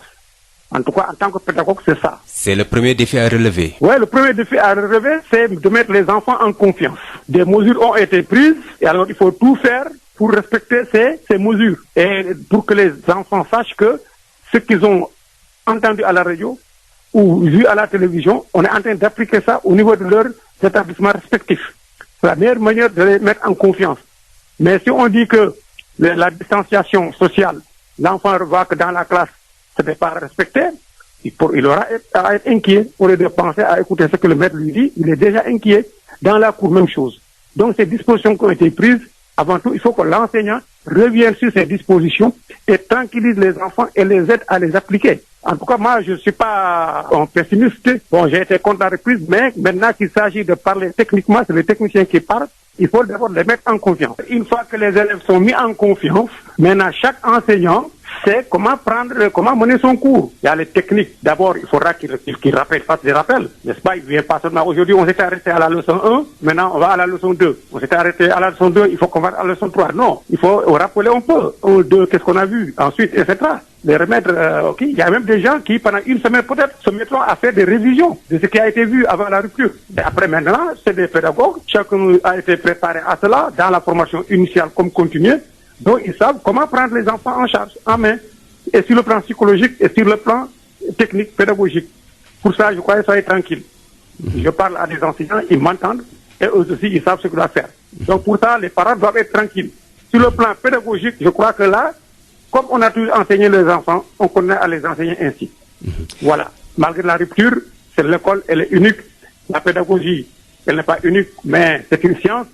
Et chacun qui se dit enseignant maîtrise cette science et peut la mener à bien. Que ce soit au début, en milieu d'année, comme en fin d'année. Êtes-vous pour un enseignement sans interaction? Bon, vous savez, interaction, ça peut exister à travers l'éthique, c'est vrai. Mais ce qui est primordial, c'est l'enfant et le professeur. Pour le moment, nous en sommes à ça. Même en États-Unis. Sinon, la race d'enseignants disparaîtrait. Il faut toujours un enseignant. Il faut toujours un encadreur. C'est le pédagogue. Parce qu'en enseignement, c'est pas seulement les connaissances, c'est le comportement, c'est le savoir-être, c'est le savoir-faire. Or ça, c'est pas à travers l'éthique qu'on peut inculquer ça à l'enfant. Il faut que le professeur, les maîtres qui est devant l'enfant, il leur parle de certaines choses à travers de son regard, par son expression. Il transmet aux enfants certaines valeurs, pas seulement des connaissances. Donc l'éducation, ne pensez pas que nous sommes éducateurs, parce que nous transmettons seulement des connaissances, mais aussi un savoir-être et un savoir-faire. Vu la situation actuelle, n'émettez-vous pas des craintes quant aux évaluations? Bon, vous savez, les évaluations, parce que j'ai lu ce matin dans un journal, un professeur de l'Université de Saint-Louis, un chercheur qui disait que actuellement, psychologiquement, les enfants ne sont pas à l'état de réceptivité. C'est vrai, les parents sont stressés, à plus forte raison les élèves. Donc, comme je l'ai dit tout à l'heure, il faudra tranquilliser les enfants pour les amener à pouvoir écouter le maître, à pouvoir le suivre et à pouvoir travailler. Mais ça, même les parents, les enseignants eux-mêmes, il y a des enseignants qui sont stressés. Un enseignant qui est stressé devant des élèves. Alors, c'est pourquoi aussi, dans les recommandations du ministre, il y a la prise en charge psychologique des enseignants. Vous voyez. Donc, c'est un tout. Tout le monde vit la pandémie. Tout le monde est stressé. Et voilà pourquoi c'est pas facile, dans un contexte pareil, de donner des enseignements. Maurice Ndene Waror, je vous remercie. Merci beaucoup. Je rappelle que vous êtes ancien inspecteur de l'enseignement. Maodo Faye. mbokk yi juróom-ñetti waxtu mooy door jot asalaamaaleykum nu nuyu leen fas yéene leen a jot li yàttal xabaar yi dooree ko ci li nga xam ne dafa yitteel ndorteeg njàng mi te it ñu njort na ëllëg sax ñaari fan ci weeru juin ci lay daal di door fii ci biir Ndakaaru nag am na ay matuwaay yooyu jot nañ ko daal di jël donte sax yëpp sotteegul waaye lu toll ak juróom-ñetti téeméer ak juróom-ñaar fukk ak ñaar ci ay l'école yi nga xam ne war nañu dem ci jongante war a mën a dooraat Khadijatou Diallo iya bu Ndakaaru waxtaan ci ak Moustapha Dieng. waaw léegi daal ñu ngi nii di liggéey pour que matériel bi nga xam ne dafa desoon muy matériel complémentaire bi pour que ñu mën ko joxe suba ci loolu lay nekkoon di def dispatching bi léegi nag ci école yi ñoom depuis yàgg na ñoom commencé woon nañ di ci liggéey ci seen comité yi pour que table yi ni ñu leen war a defaree emploi du temps yi ak yépp ñu ngi ci doon liggéey léegi désinfection bi am na ay école ndax fii juróomi téeméer ak juróom benn fukk lañ am ci école ak établissement privé am nañ téeméer ak juróom-ñeent fukk ak juróom-benn école ak établissement public am nañ 14 centres yu mag am nañ ñaari lycée technique loolu xam nga lu bare la am na yuñ ci désinfecté am na yu des autorités yi xam nañ ko ñu ngi ci liggéey pour que ñooñu ñëpp ñu war leen mën a désinfecté. est-ce que jàngalekat yi ñëw nañu. jàngalekat yi ñu gën a bari ñi ñëw nañ waaye ci région yépp ba léegi am na ñu des. am na ñu des Dakar war a dem am na ñu nekk ci région yi war a ñëw mais li ci gën a bare ñëw nañ comme processus la nag processus bi day continuer élèves yi ak enseignants yi ñi desoon loolu tamit état bi dina def tout pour que ñoom tamit ñu mën a dem ci seen lieu d'étude ñu ngi ciy liggéey. ci loolu ca fële nga xam ne moom moo di ca Mbuur moom waa CUSEMS da ci am ñooñu dañoo mer ba futtu ndax daal nee ñu ñaari fan ci weeru juin moom jàngalekat yooyu ñoom dañ leen a beddi mu metti leen lool Babacar Sow. tàmbaliwaat gi ñu nar a def njàngale bi ñaari fan ci weeru juin ci département bu Mbour jàngalekat it ñoom nag mel na ni dañu salfaañee seeni sañ-sañ ak yelleef ci toxal bi nga xamee ni daal lañ leen ko toxal ci wàllum dem beeg dikk bi di loo xam ne lii waa CUSEMS bu Mbour ñoo ci daal di yëy yàbbi di nekk na loo xam ne lii bett na leen lool ndaxte nguur gi waxtaanu ci ak ñoom Jokkel Faye secrétaire général CUSEMS bu département de Mbour. Ouverture des classes prévues pour le 2 juin 2020. ubbi teg l'école bii ñu dëgmal si ñaari fan yi ci weeru juin dañoo bett ñi nga xamee ni ñoo di jàngalekat yi ci condition yu metti lañ leen yóbboo fi ñu war a jàngalee muñ nañ ko nag waaye nekk na li nga xam ne lii jéggi na dayoo daf ñoo bett lool ndaxte waxtaan ñu ci ak ñun di ubbite goo xam ni mel na ni lépp loo xam ne lii yoon mayoon na ko nguuru Macky Sall dañu ko nappaajee. Toutes les conditions que l'État du Sénégal avait fixées. nguuru Sénégal la mu waxante woon ak njàngalekat yi ngir yombal seen dem ak dikk lépp daf ko nappaajee. ci jëkk moo di convoyage bi ñu doon yóbbu enseignants yi fa ñu war a jàngalee ji. ñu jàpp ni ci jamonoy couvre-feu lañu ko def loolu nag day nekk lu metti loo xam ne lii arrangé wul conditions yi nga xamee ni ci lañ doon toxale enseignants yi. njiitu réew mi ba mu jëlee ndogal bi mënoon nañu jël ay mesures d'accompagnement teggi couvre-feu bi.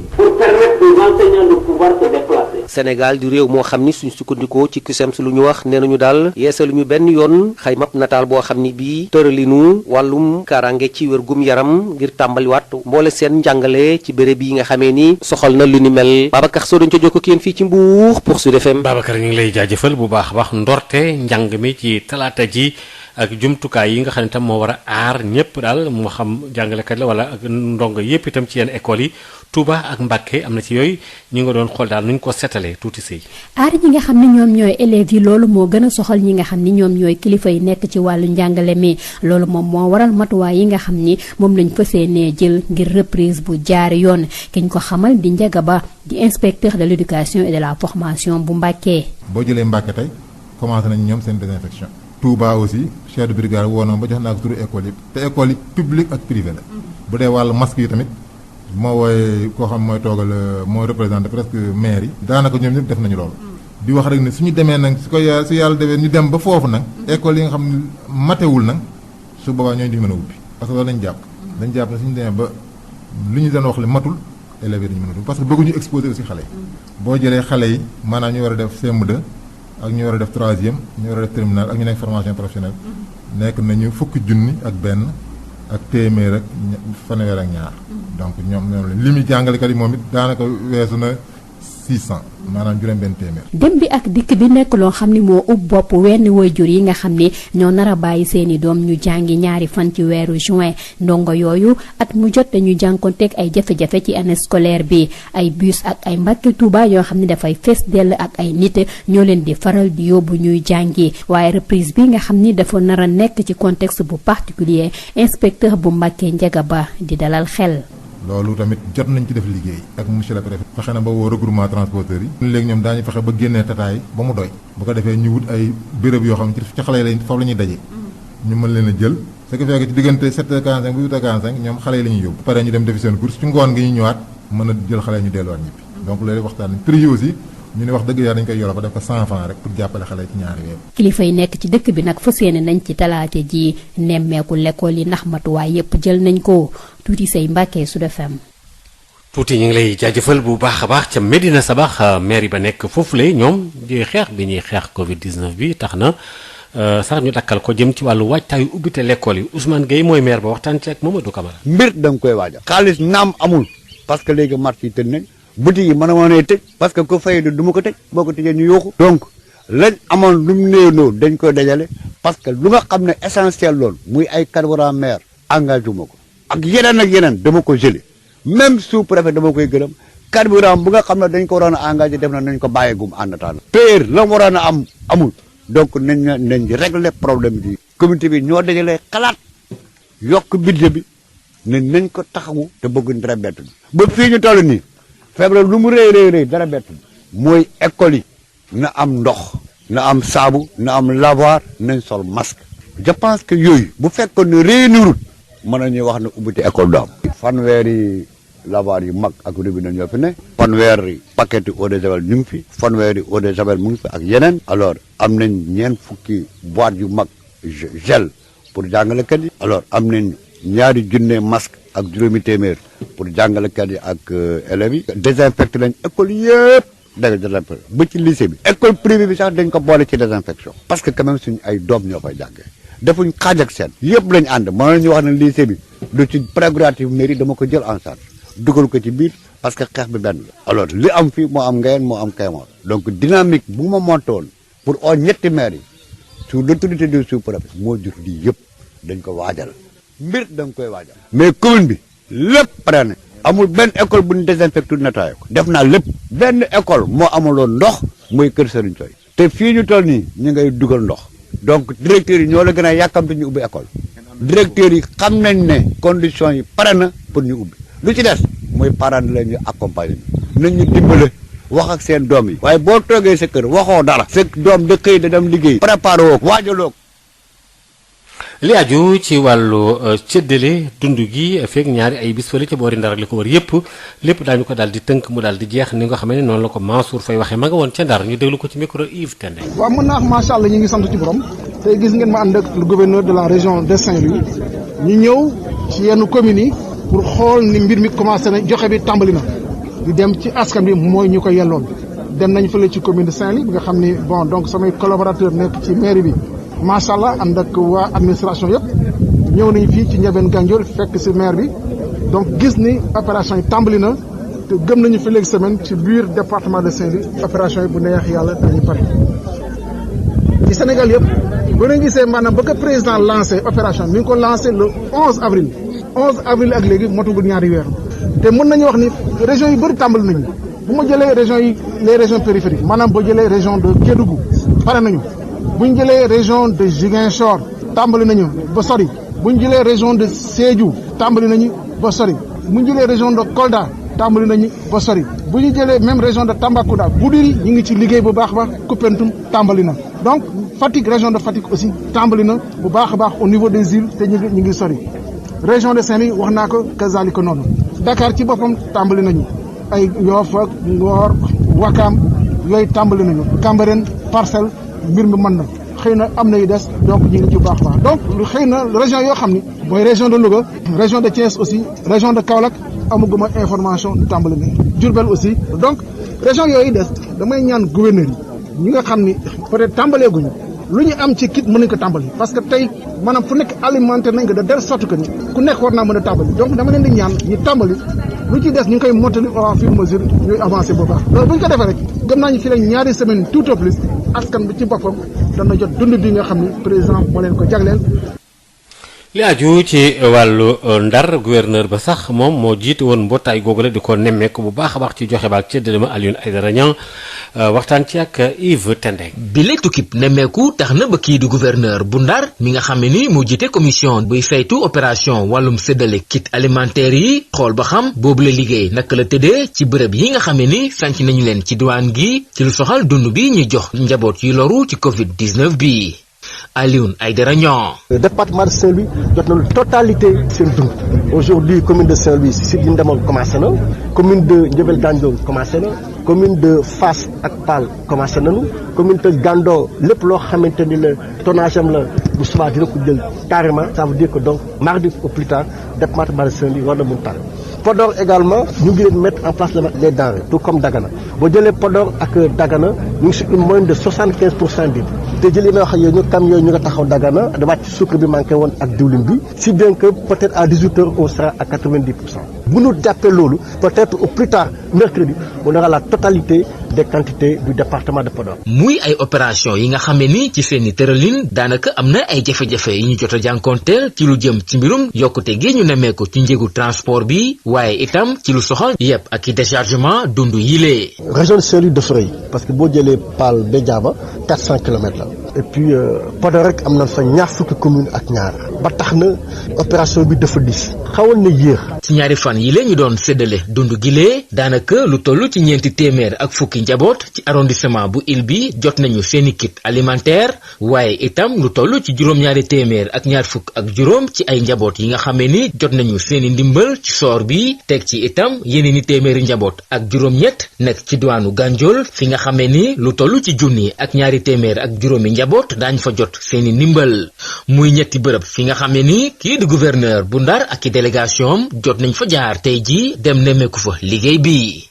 ki doon jokkoo ak yéen fii ci Saint-Louis Yves Tandang Sud FM. ca Louga transporteurs yi dañu amu naqar wi li ko wund mooy dañ leen a tëj ñetti weer yàllaa ngi nii demunu dikkunu tey tamit dem bi ci diggante yenn gox-goxaat yi fi yi gétti biir Louga gënalu leen te it mer nañu ba futt Lamine Gueye Sama. fenn demul wax ni ko président li mu wax defuñu dara ñoo lànk demuñu fenn suñu gaara tëj nañ ko amul bureau bu ubbi. ñi bokk ci regroupement chauffeur yi nekk ci biir région bu Louga ànduñu tey ànduñu ëllëg ci li nga xam ni moom la ministère de l'intérieur wax maanaam daw dong ci diggante ñetti département yi nekk ci biir région bi Ousmane Sall mooy seen président. baaxul suñu clandestin yi kese la bàyyi ñu continuer di daw noonu mais pas auto transport interurbain ba léegi dañoo tëj amuñu benn importance chauffeur yi daje fi waxtaan suñu biir mais nee nañu kenn mënu fee jógee benn place pour dem fa parce que département bi jëruñul dara depuis ba nu tëjee ba léegi yàgg na war naa mën na nekk enveloppe bi nga xam ne si loolu la ñu waxoon mu jox na ko pour ñu jox ko chauffeur pour ñu dimbali ko parce que 3 mois ba léegi yàgg na fi mu toll sonn nañu dee nañu. leneen lu chauffeur yi di laajte itam mooy ndax chauffeuru taxi yi nekk ci région bu Louga duñ leen fàtte ci ndimbal li nga xam ni moom la gouvernement bi di ndimbale yenn secteurs yi Ousmane Sall nee na niru na ko lool moom mooy président regroupement chauffeur bu région bu Louga. car urbain yi ñu xool ne jox nañ leen benn enveloppe néanmoins ñu ngi daw te léegi ñun taximan yi nga xam ne si ñoo nekk au niveau régional de Louga mënunoo am dara te bokkul ci enveloppe bi loolu xaw noo jaaxal ñu bëgg ministre de l'intérieur ministre des transports terrestres ñu gis nu nu mën a waxtaan ak président de la république comme ñëpp nu nu amee ci enveloppe bi taximan yi amee ko ci enveloppe bi parce que taximan yi bàyyi nañ leen ñu daw mais amuñu dara dañuy liggéey ba ngoon gasoil sax mënuñu ko yóbbu. dindi tere gi ñu tere dem ak dikk ci diggante région yi chauffeur yi ñu ni loolu dong mooy indi saafara ci jafe-jafe yu tar te métti yi nga xam ne moom la ñu nekkee ba état d'urgence amee ak léegi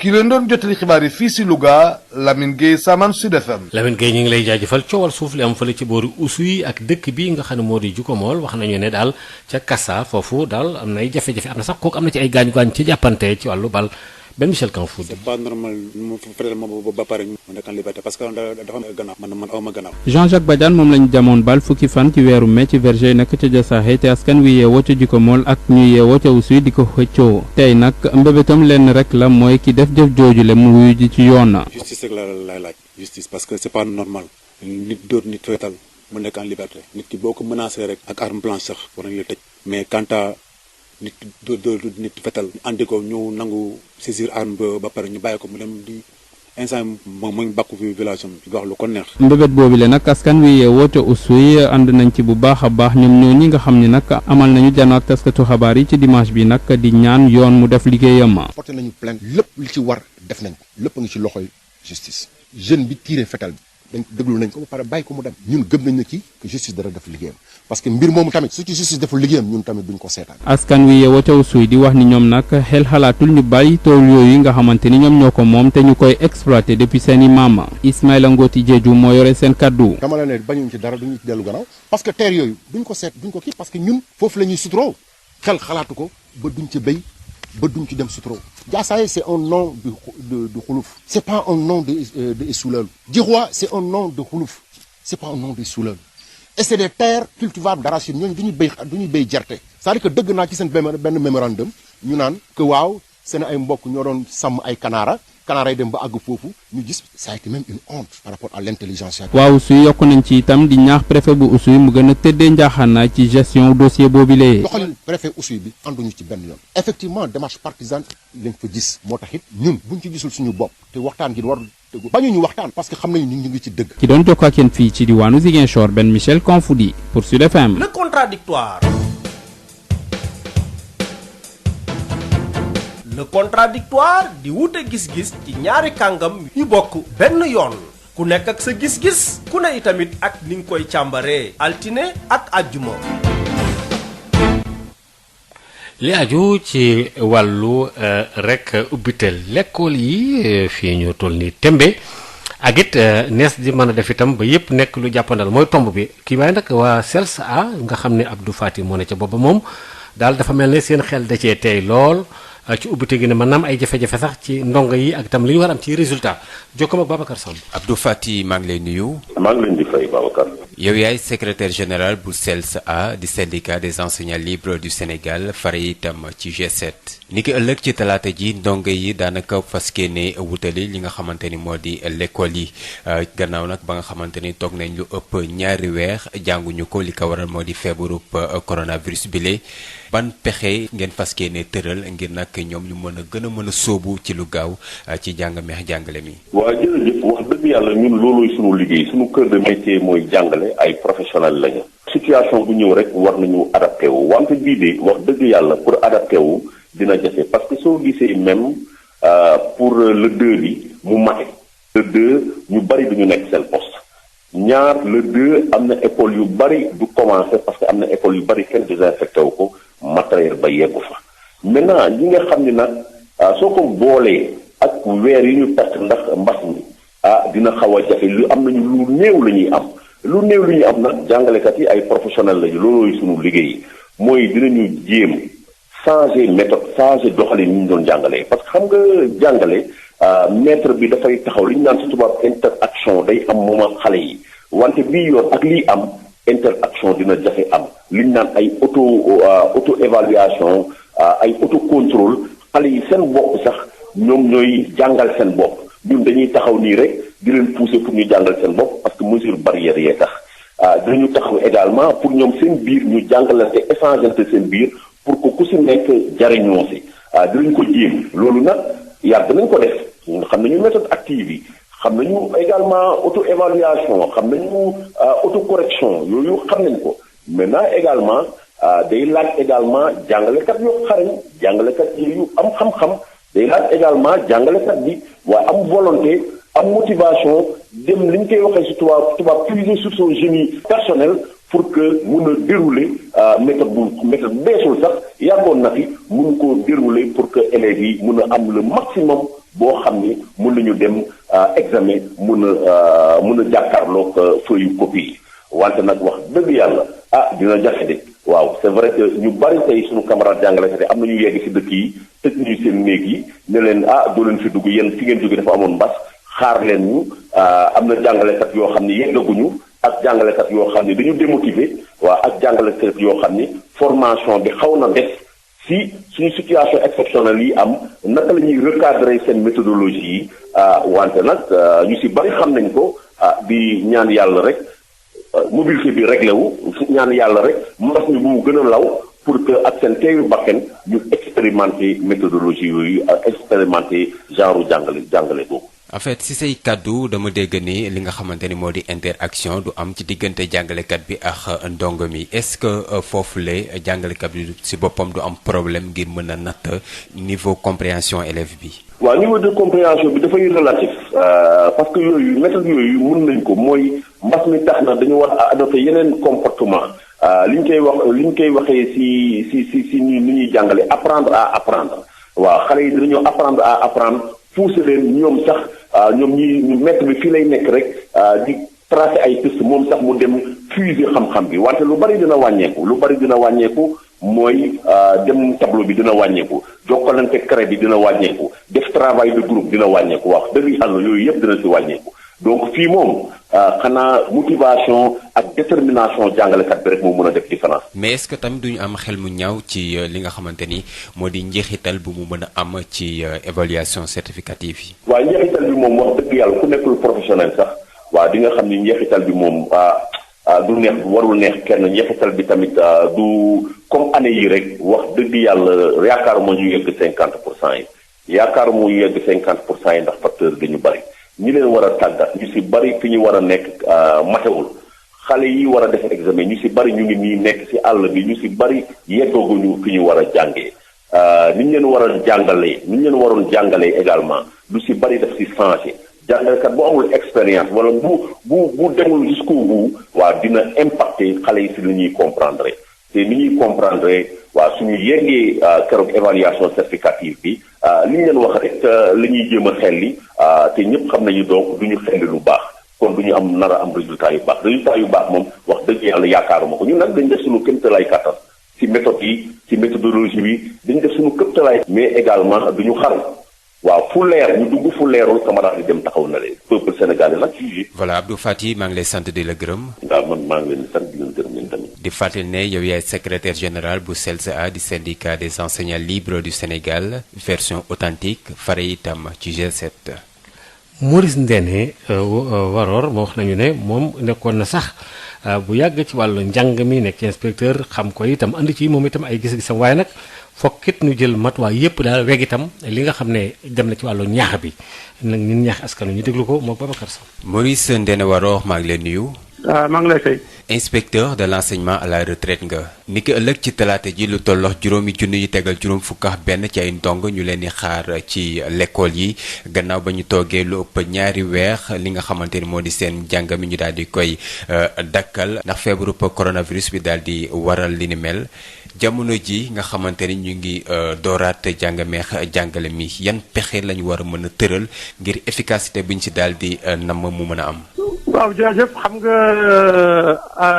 ay fan ci gannaaw sa benn collègue journaliste posé woon na ma question ba mu wax ne man daal d'accord ma pour ñu reprendre le 2 te waxoon naa lu tax comme léegi nag le 2 la ñuy reprendre léegi question bu ma posé la mu ci mën a wax mooy léegi ne ñëpp ànd ak dal commencé ko ci jàngalekat yi xam nga ne fu mu ne ñëpp a tiit waajur élèves yi danañ wax seen i doom su doon demee def leen loolu day gën a tax xale yi gën a tiit encore jàngalekat yi même chose aussi boo nag léegi ku nekk na xelam dal jàngalekat yi na seen xel dal te ñu woon xale yi ne lii du dara comme am na ay dispositions yu ministère joxe yooyu disposition nañ ko topp respecté ko sérieusement te man su ma nekkoon jàngalekat sama élèves yi ñëw dama leen di dalal seen xel na dalal xel xale yi ne leen lii du dara waaw ba encouragé leen tubaab de wax optimiste les rendre optimiste